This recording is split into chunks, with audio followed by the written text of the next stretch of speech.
বন্ধুরা, কাজ নাই কোনো। সন্ধ্যার পরে বাইরে চলে আসলাম ঘুরতে আমার পঙ্খিরাজ নিয়া। এই যে পার্কিং স্পটে আসার সাথে সাথেই একটা টোকেন ধরাই দিল, কি আর করার, গাড়ি রেখে ভিতরে ঢুকতেছি।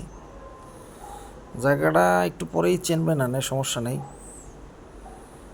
জায়গাটা খুব সুন্দর, দিনের বেলায় আসছি। বুঝতে পারছেন কোথায় আছি? বোঝা গেছে? রাতের বেলা কিন্তু খুব ভালোই লাগে। মিনি কুয়াকাটা আপনাদের পরিচিত বরিশালে যারা আছেন তাদের জন্য। অবশ্য রাতের পরিবেশটা খুব সুন্দরই লাগে। আমার কাছে মনে হইতেছে যে সিঙ্গাপুরে আছি, এই মেরিনা বের আশেপাশে আছি। অন্য ধরনের ফিলিংস। তবে আমার সাথে কিন্তু আর একজন আছে, ফুড মিনিস্টার। ওই চানাচুর দেখা চানাচুর খাইবে, তাই বলছি না সমস্যা, পেট খারাপ হইতে পারে, এই রাতে চানাচুর খাবার দরকার নাই।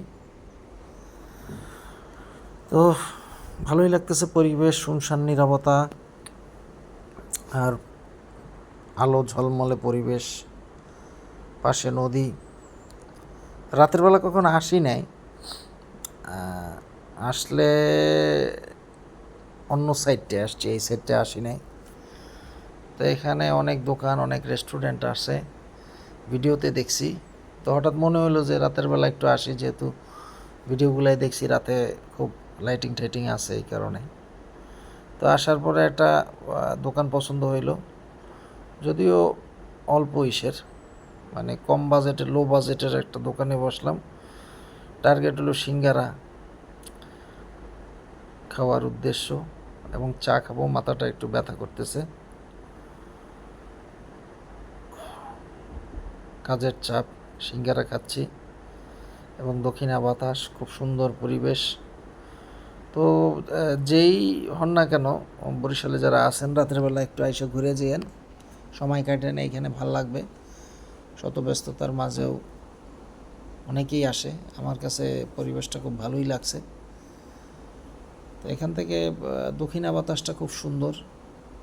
মূলত শহরের কোলাহল থেকে মুক্ত হয়ে দক্ষিণা বাতাস খাওয়ার জন্যই এইখানে আসছি, আর ফুড মিনিস্টার সাথে। তো চিন্তা করি একটু ঘুরি। তো চাটা খাওয়া শেষ, অনেকক্ষণ আড্ডা দিলাম, বের হওয়ার পালা। তো দেখেন ওই যে কিছু হুজুরেরও আছে, এই যে লঞ্চ, আপনার ঢাকাগামী লঞ্চগুলো যাইতেছে, ভালোই লাগতেছে। তো আস্তে আস্তে বের হচ্ছি, প্রায় 1-1.5 ঘন্টা ছিলাম। এখন বাসায় ফিরবো আশা করি। শহরে একটু কাজ আছে, কাজ সেরে বাসায় আসবো। তো সবাই ভালো থাকবেন। পরবর্তী যে কোনো ভিডিওতে আবার দেখা হবে। অনেক দিন পরে ভিডিও করলাম। তো ভালো থাকেন সবাই, আল্লাহ হাফেজ। পরবর্তী ভিডিও দেখার জন্য শুভেচ্ছা রইল।